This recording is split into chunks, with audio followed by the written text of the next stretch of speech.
if I have a cat, if I have a dog, burnt popcorn, if whatever. For some people, it is just, really just about discretion.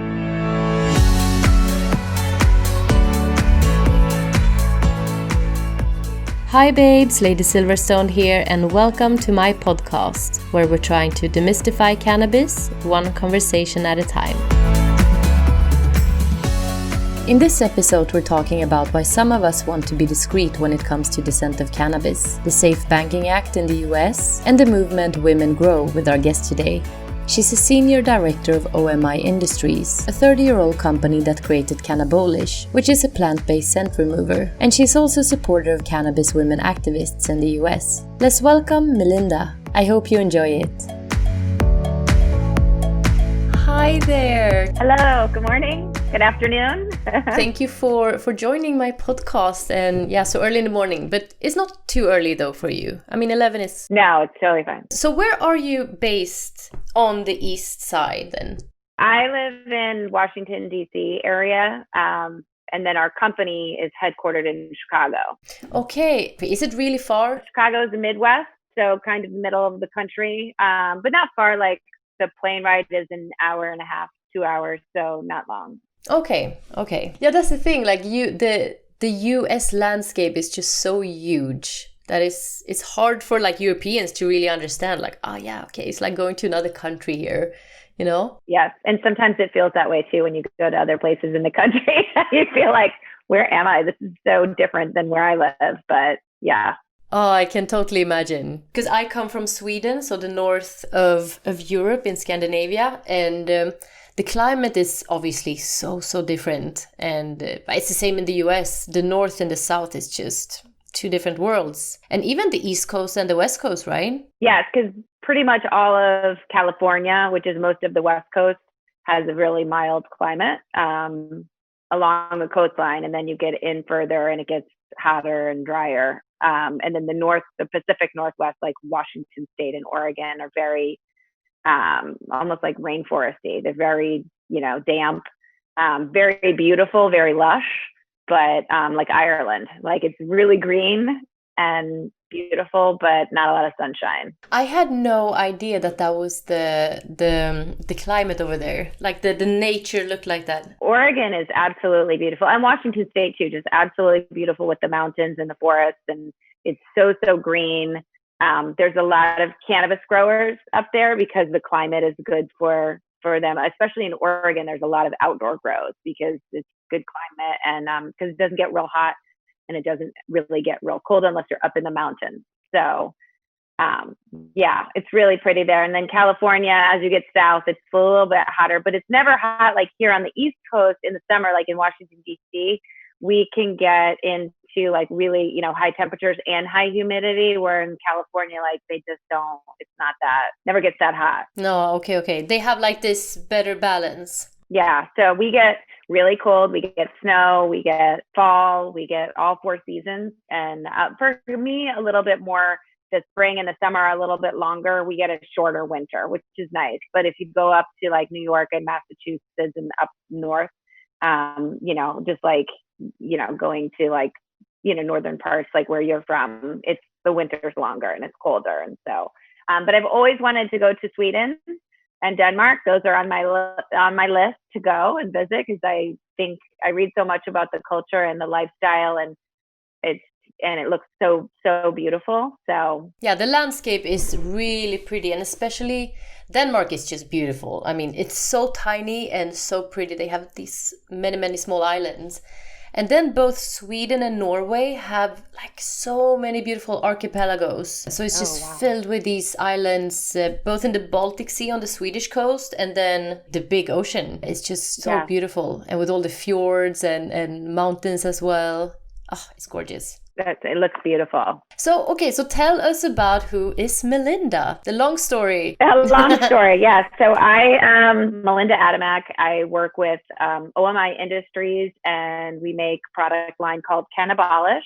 O.M.I is a 30-year-old company in the U.S. We do work all around the world. We've got expertise in odor control solutions, and everything that we make is plant-based.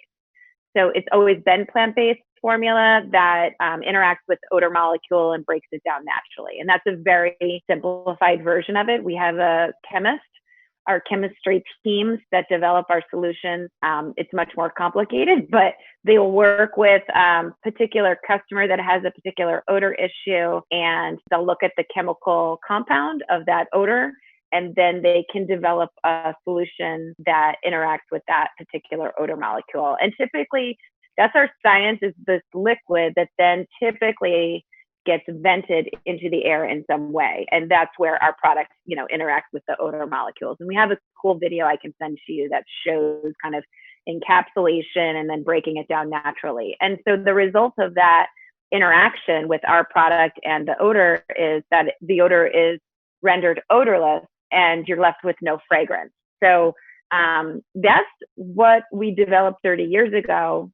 All around the world, we work with wastewater treatment plants, asphalt, paper mills, oil refineries. And then more recently started working in the cannabis industry because grow facilities, cultivators have odor issues. But then also we have a division of our company that works with rental car companies, hotels, hospitals, schools, universities, that we sell a commercial grade formula of our odor control solution in all different kinds of formats: liquid sprays, a gel that you place in a room that evaporates over time, things, additive for laundry. So if you're working in a hospital and the patient rooms, have particular odors, or say it's the soiled linen room, they cannot use a product that has any kind of fragrance or any harsh chemical that could be inhaled by people that have compromised immune systems. They have to have that healthy environment. The same thing too, though, with like the rental car company. So, you rent a car and whoever used it before you had food in it, had, maybe they had a dog in it, maybe they've, smoked in it. And you need something that's going to get rid of the odor. The people that are working in those small spaces are now inside cleaning the car. They can't be spraying something in there that has a lot of harsh chemicals because it's a health hazard for them. And then also you don't want to have the customer have that experience when the next person to rent the car not only could potentially still smell the odor, but now they're smelling this like heavy perfume. You don't want that. You just want no odor. So that's, and then we make a product line called Fresh Wave that's sold in mass retail in the United States, and then also in Spain.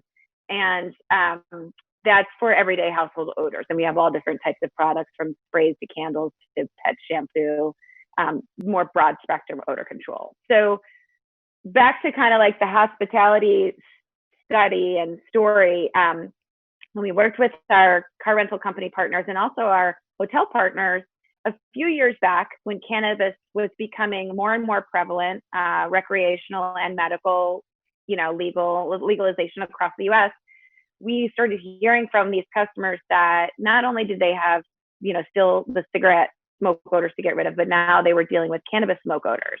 And could we provide something to them that was perhaps a bit more effective for cannabis smoke odors? So we designed a formula and started testing that in the car rental companies, Hertz in particular, in this case, and then also several of the hotels in Las Vegas, in the guest rooms. And because, people go to Vegas and it was legal and they're having a lot of fun and, Exactly, but not the smell now. But not the smell.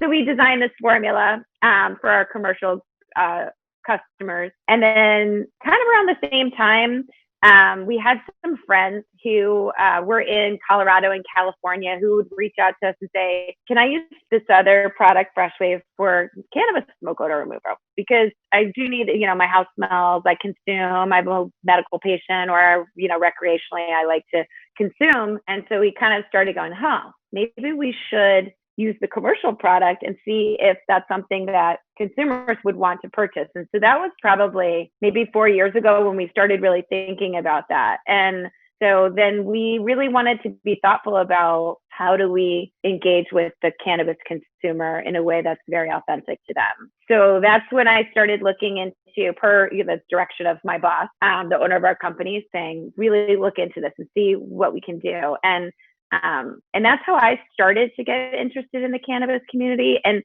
I'll tell you, the first time I went to a conference was this organization called Women Grow, and it was in Denver, Colorado. And I attended this conference and I listened to speakers, and obviously Women Grow was a lot of women entrepreneurs, but some men were there as well. And I was hooked because listening to these women who were, a lot of them, investigating the cannabis benefits and the health benefits, mostly because they had a child who had some sort of severe health issue, and their traditional medicines were not allowing them or affording them, the opportunity to remove pain or help them heal. And so they just started doing their own research. And, in the cannabis community, I mean, thousands and thousands of years, right? Like, people have been using this plant. The health benefits are tremendous. And so I really was so moved by the mothers who are now CEOs of companies, because they did all the legwork, they did all the research, they worked with doctors, traditional medicine, to develop, solutions that help their children and now help other children. And so that's what really got me hooked. And I was so moved. And ever since then, I've just been really interested in learning and understanding the challenges that people face as business owners in this industry, and also as consumers, and overcoming the stigma. And it's been a really interesting journey the last few years. And so then we launched our product, Cannabolish, which I know our sprays and our candles. And we're, really thoughtful about how we wanted to share those with consumers. And so now we sell them in Europe, we sell them in the United States in dispensaries and regular gift stores. And, it's really been fun. I really have such a deep appreciation for the community.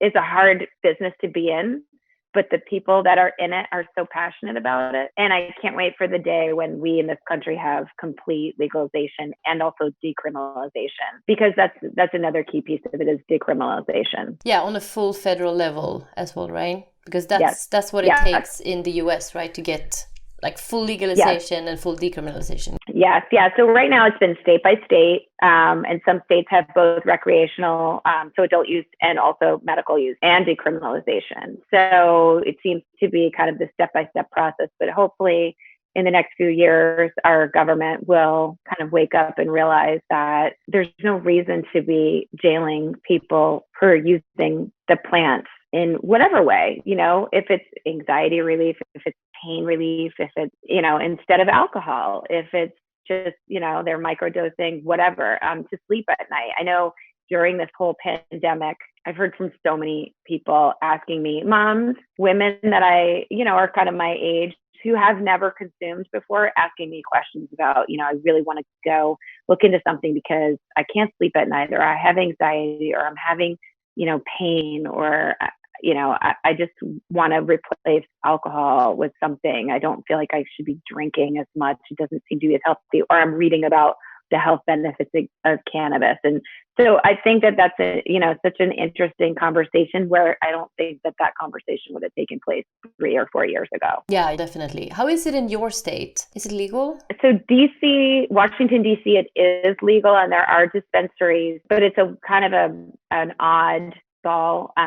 There are medical dispensaries. I actually live right over the DC line in Virginia. So the DC, Washington, DC is really small. So we have the state of Maryland and Virginia and DC. The state of Maryland has medical legalization. Virginia has not legalized it yet. So technically where I live, it's not legal yet. But our governor just passed a decriminalization law, and typically that's how you kind of get the ball rolling. So I think before long we'll have legalization, and at least for medical. But for the most part, across the U.S., almost, there's a handful of states that don't have some form of legalized cannabis right now. And so that's, and some states are considering it for the November. We have our elections in November. So in the November election season, we'll see some more come online. So sorry for interrupting. I hope you enjoy listening so far.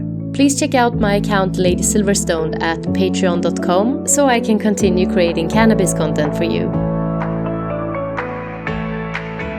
Bernie Sanders, who is now not in the run anymore, but he was talking a lot about cannabis, right? The legalization of cannabis, and also, yes.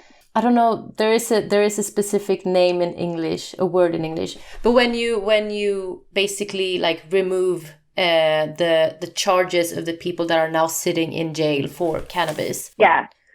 So he wants everyone that has a cannabis charge to have their records expunged. So you're wiping the slate clean. But that is nothing that either Trump or Biden is talking about, right? I'm not sure about Biden. I know he's had some different stances on cannabis, but I think he's more, and I'm not a political expert, so I could totally be wrong on this, but I believe he leans more towards the decriminalization of cannabis, whereas Trump, I have not heard him talk about that in particular. Bernie Sanders was a huge proponent of legalization of cannabis. That was one of his pillars of his campaign. And he comes from Vermont, which has always been a very pro cannabis, area. And then some of these states, you see them non-traditional, like Southern conservative states that have it on the ballot now, or that are interested in it, because there's a huge benefit to having legalization and grow facilities and dispensaries in your state. And in fact, last spring, I was with a group. There's a group in the United States called the National Cannabis Industry Association. And I participated in their lobby days, in which a large group, actually, I think it was several hundred people, went to the U.S. Capitol and met with lawmakers in their offices and talked with, different lawmakers from each state, and so senators and Congress folks. And they, we have these conversations about, can you support this bill? And what that bill that we were talking about too is called the Safe Banking Act. And that was, that would enable these businesses to be able to bank with banks in their areas, because they can't right now. It's not legal. So it's a huge problem, because if you're a business, you're operating now as cash only, and you've got, millions of dollars in cash, and it's a security issue for your business, for your employees. And, how do you pay people in cash every week? How do you do it? And there's some positive movement there, but we were having these conversations with, some states that are very conservative, asking their senators or their congresswomen or men to support the bill, and many of them did. But the benefits, the economic benefits for the state, it's job creation, it's the opportunity for your constituents to have access to medicine, get them off of the opiates and using cannabis instead. There's so many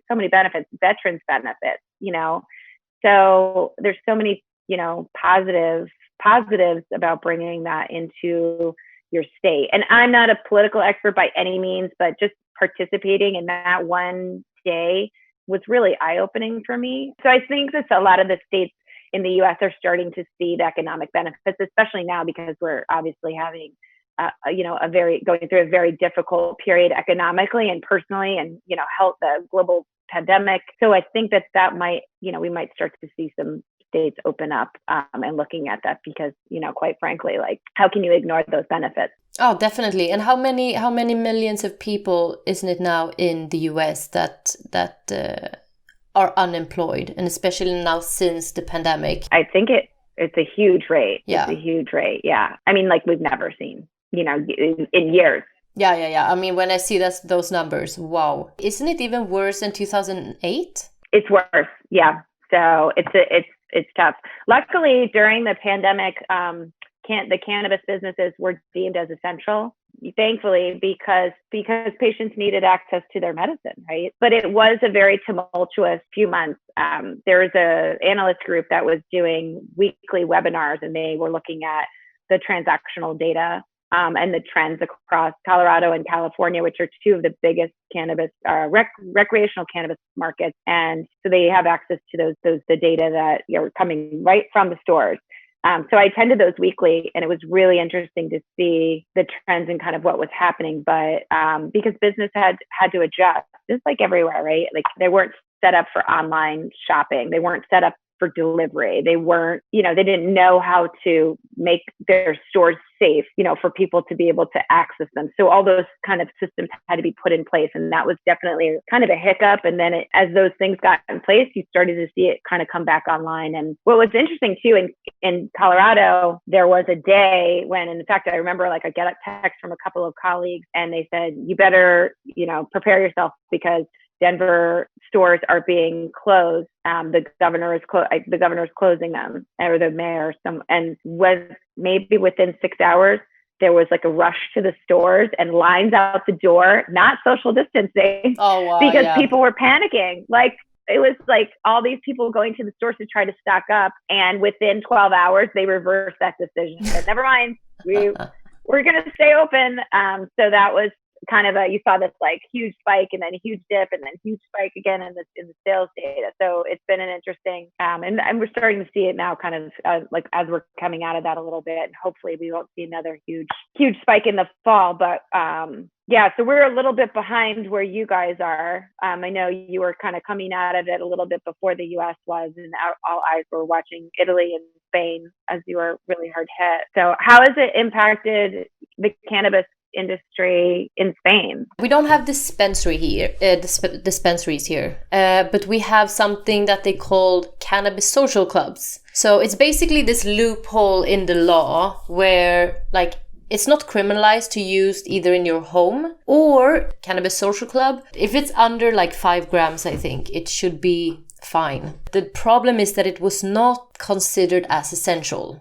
Which is unfortunate, because when we saw how they did in the US, that they said it was essential and just let the dispensaries be open. I think both Italy, who has a big medical market, and Spain, that obviously has this huge both medical and recreational market. And I think it's the same in the Netherlands, if I'm not mistaken. I think so. They were not allowed to keep open because it's more of a bar considered in the law as it is association. Yeah. So unfortunately it was closed. So people that are used to go and get it there, they went back to the streets and bought it from dealers on the street. They had no choice, unfortunately. And that's one thing that we did see in some of the data, that because people couldn't go into the dispensaries, there was an increase in the illicit market. Similar fashion, though, to Europe, all of the places, and there weren't as many consumption lounges. We just don't have as many in the US. It's something that is, I think, more and more becoming prevalent in different markets. But all the consumption lounges obviously closed because of, social distancing and being inside. And we have one restaurant in LA. I don't know if you've heard of it. It's called the Original Cannabis Cafe. And so it's the first true restaurant. It's really, really cool. It's the one with a lot of green inside. Yeah. And has this outside. Oh, it's beautiful. Have you been there? Yeah, it's beautiful. I have been there. In fact, interesting. So I've been there because, so it's right in the middle of downtown LA, kind of West Hollywood. And you stand, you walk in and there's a line obviously to get in, but you order your food. And then there's no, then there's a cannabis waitress. So you have a regular waiter or waitress, and then you have a cannabis waiter or waitress, or you sit at the bar and you have the cannabis wait person come and give you a different menu. And here's all of your cannabis options. And you can, rent a smoking device, whatever that might be. There's different options, or you can just, buy pre-rolls, or you can purchase a soda that's infused, or a seltzer water that's infused. And so so we went. It was really, really fun. But one of the reasons why I went is because they use Cannabolish. Because we have the industrial expertise and we build equipment that disperses our liquid into a dry vapor. So they bought our equipment and then used a huge drum of Cannabolish, and that is vaporized around the perimeter of the restaurant, so that when you're outside the restaurant, because there's a big outside space, but there's also an inside space, but right behind it are people's homes and other businesses, and you cannot smell cannabis. You're standing on the sidewalk right outside that restaurant, you cannot smell cannabis. So they use Cannabolish to remove the odors. Yeah, that's amazing. I think a lot of people don't really understand the power of, because then what what exactly is it that takes away the odor? Is it like terpenes that basically like fight off each other and becomes like a non-odor? Is that what happens? Yes, exactly. Yeah. So it's a plant-based formula. So plants are, terpene. And then, so it's a terpene on terpene interaction. There's so much chemistry behind it. I'm not doing that part. It's justice, but yeah, so it's super interesting. So there's that space. And then other states that have started to open up consumption lounges, very much sounds like your social clubs, but those have all been closed since COVID. But the big concern is, from other businesses that even with dispensaries, that if you have an adjacent business to a dispensary in the US, there's definitely that possibility that your business could smell like cannabis, even though you don't have cannabis inside, because if you have shared ventilation or whatever. So we see, some interest there also for our products to help, maintain being a good neighbor. Personally, I don't want my neighbors to smell my cannabis consumption if I live in an apartment building. So I'm going to use Cannabolish. Or if I'm a business and I'm a consumption lounge, or I have an outdoor space, or I have a lot of dispensaries in California have an on-site consumption area too. And so some of the states too have written into their laws that you must have an odor mitigation plan. Okay. So then the neighbors not only don't want the smell, but they also don't want you pumping out harsh chemicals into the environment for their own personal safety, but also for the safety of the environment. And so that's where we fit in very well there, so that we can provide that service and kind of check off all the boxes. I think it's so interesting. And I think it's just like the pinpoint of what is, I wouldn't say like missing, because obviously Cannabolish is here, but that you don't even think of. Because it's the same thing as, of course, when we invite people home here, of course, everyone knows that we are using, but I don't necessarily want it to smell cannabis everywhere. Like every room smells cannabis just because we are both users. Some people really don't like perfume. Just the smell of other people's perfumes can just be very, very intense. And the smell of cats and anything, like you said. So for someone that is not using, coming into my apartment and just get this, I don't want them to feel that it's, that is unpleasant, which I can totally understand that it will be for some people. It's not really about hiding your cannabis consumption, because we've gotten that question too. Oh, you're just hiding it. No, that's not it. If I've just cooked, I don't want my whole house smelling like whatever it is I've just cooked. Or like you said, if I have a cat, if I have a dog, burnt popcorn, if whatever. For some people, it is just, really just about discretion, because a lot of folks that we've heard from are medical patients, and they don't want people to know that they're using cannabis medically. I'm not going into work and saying, hey, everyone, I'm about to take my prescription pill. It's none of your business, right? So it's a privacy issue too. But we do hear from a lot of folks in more kind of densely populated apartment living type situations where you do have neighbors who will complain, because it is a pretty strong odor and it's hard to get rid of. Yeah, exactly. Do you have your products in any cannabis social clubs here in Spain? That's a good question. I will check. We do work with a group called Tiger One, and we just started working with them. And they're actually based in Spain and in the UK.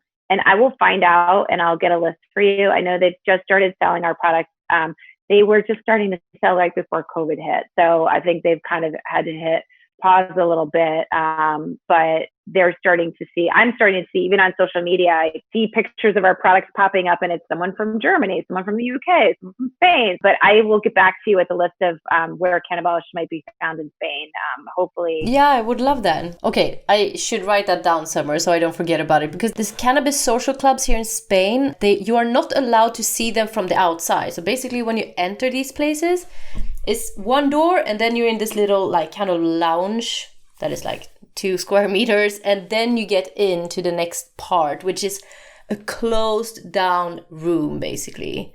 I don't think that any of you and I want to go into a place that is just smoked down, where we have maybe just washed our hairs, and that is something that is not thought of. I'm still going there. I really like the people there, but it's often very like dungeon feel, if you see what I mean. Yes. And, in some places like that too, we're lucky in that the U.S., the dispensaries, some of them now are unbelievably beautiful. And I think that that's been the trend, to make them more of an open and inviting place for people who are new to the experience. And then also, so you feel comfortable going in there and having a conversation with the bud tenders, Yeah. who are highly educated, who really know a lot about the different products that they're selling. But there's still some that are like, oh, that's a little, I'm not sure I want to visit that. And that's okay. That's not for me. Someone else is very comfortable with that. Exactly. Yeah. I remember going to Amsterdam a few years back for work for a different part of our company, and going into a couple of the coffee shops. They were really cute on the inside with the drawers. It looked like you were going to buy like tea or coffee, and so you could kind of pick out what you wanted. But it was dark and like smoke filled, and so you felt like you were like secretive in there. Yes. You know, and I think we're starting to see a little bit more openness in the US. So maybe hopefully that will continue. I know I've seen like at trade shows, there are companies that do specifically just do design for dispensaries, and they do these amazingly like beautiful. I've been into some stores that are spectacular. They're just really, really gorgeous. And I've walked in and I've seen people, you know, younger than me in there that are educated cannabis consumer. And then I've seen people in those stores that are like my parents' age, well dressed in like business suits, you know, looking for different products. So I think that it's really created this opportunity for everyone to feel like they're in a welcome and, you know, inviting place. I can't wait until that comes here. It's going to be really exciting. Well, I'd love to visit Spain soon and come to a social club just to experience it. There is this coffee shop there in Barcelona called the Green Boutique. It's this beautiful place. I haven't been there. I was going to go there, but I know the woman that owns the place. And that inside, it looks like this, you know, really classy bar. Very fresh. And I'm just thinking directly, I'm like, your products, like I can already see them there. That's why I'm like, maybe you already have stuff there. It really fits in because Cannabolish is already very, let's say, neat and a classy product. It totally fits in there. I really need to see if they have your products there already. Otherwise, they should. Okay, I will definitely reach out to them. I'll check it out. But thank you. Yes, it sounds amazing. I'll have to look into their space, and hopefully we already are talking with them through our folks that are helping us out in Europe. So. Dear listeners, if you like what you hear, please check out my Patreon. The link is in the description here below. Only if you're able to, of course. Now, let's get back to our guest.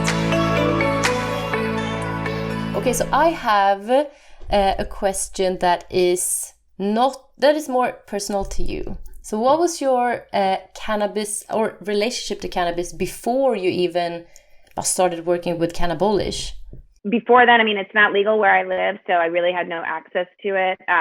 When I was in high school, you know, we all try things when we're in high school and college. And so, you know, so I had tried it a little bit. It's very different, you know, and then that first show that I went to, there were all these women that were, you know, looked like me, business women, you know, people of different, you know, backgrounds and different experiences, and talking about their products.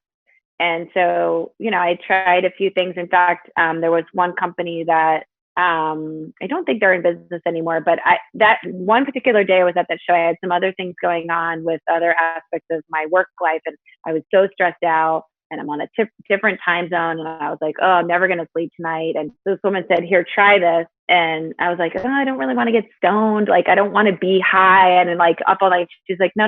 Like, we're going to microdose this, try a little bit of it, you know, and then go to sleep. And then tomorrow, tell me how you feel. And I tell you, like, I had the best sleep.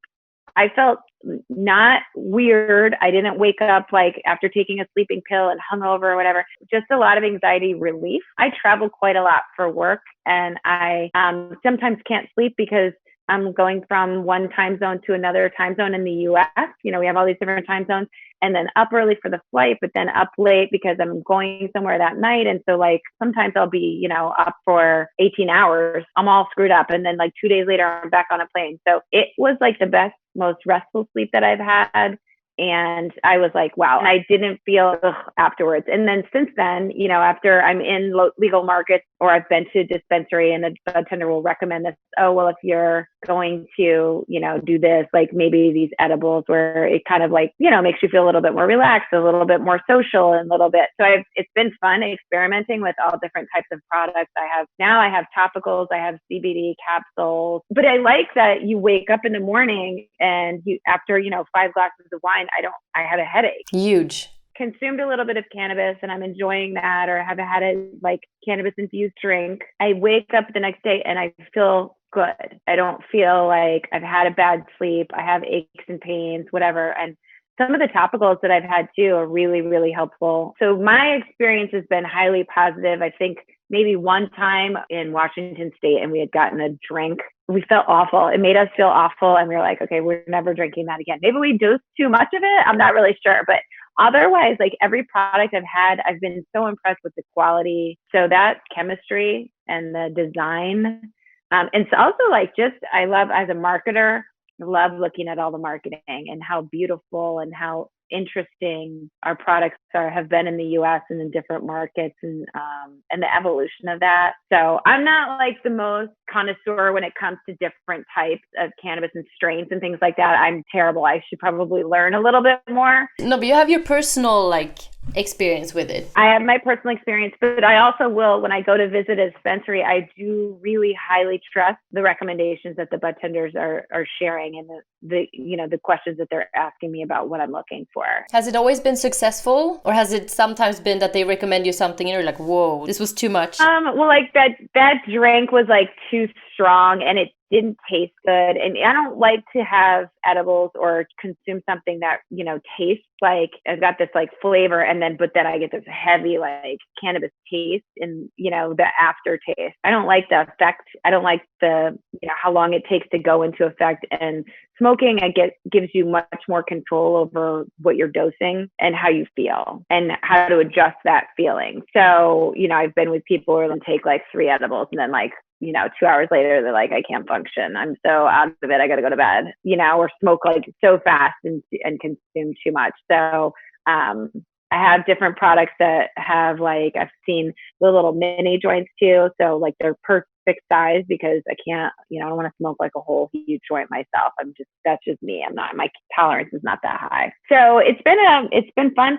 Every time I turn around, I feel like there's a new product out there that's got some interesting, benefits, or they just like taste really good. Yeah, definitely. Have you ever felt any like stigma then? So you're a mom, have you ever felt the stigma of being in the cannabis business from maybe your daughter's friends or something like that? Parents, sorry. Yeah. So in fact, because I live in a state where it's not legal, I don't really share it too much with my friends. They know, and they'll ask me questions like, oh, can you, what do you think about this? Or I'm going to Colorado next month and, where should I go to shop because we want to experience that, and I'll give them some recommendations. And then even like my parents, I've given them some topicals when they've had pain. So I'm open about that. I don't sit around and smoke like in front of my kids, but I don't think I would smoke in front of my kids anyway, regardless. So they know, they are fully aware. Actually, I had to do a video for 420 and my daughter was my filmmaker. No way. Nice. Yeah. She's in high school. She's 15. So it's just like you teach them anything else, right? Responsible use. It's the same thing. I think that's what people are scared of. Yeah, there's definitely like that stigma, like, ooh, are you a stoner? But I think it's all your personal. How do you conduct yourself personally? Like, am I showing up to school, looking like I'm high? No, but I wouldn't do that with alcohol either, right? So it's just responsible use. That's the thing. What I don't think many people realize is that person that might come, with unwashed hair, just, dirty clothes and stuff, dropping off their kids, that person would probably do that with or without cannabis, with or without alcohol. Unfortunately, they're probably going through something very hard that makes them not being able to deal with themselves at that moment. It's unfortunate that we often focus on those things and stigmatize it instead of just being human about it and saying that, yeah, it sucks. She's going through something that I wish upon no one, but yeah, unfortunately how we are as a human species, we judge. Yes. It's interesting too, like when you see people at different events and how they're dressed and how they look and all that kind of stuff. And I've definitely had some folks say like, oh, this is interesting and weird and different. But then it definitely becoming more and more involved in this industry, you really do open your mind to, well, just because that person like dresses that way, that's them expressing, their whatever, their creativity side or whatever. They could be a PhD. They could be whatever. Like, it's really reinforced that don't judge a book by its cover. And what I love about this industry so much is that everyone is really committed to, whatever it is that they're doing and their cause and the greater cause, right? But then also so warm and open. And I mean, if I will like reach out and try to network with some folks, everyone is for the most part like fantastic. Like, let's talk, let's meet some people. Let me introduce you to some people. And I do the same thing. And, it's this like connective kind of tissue of everyone in the industry.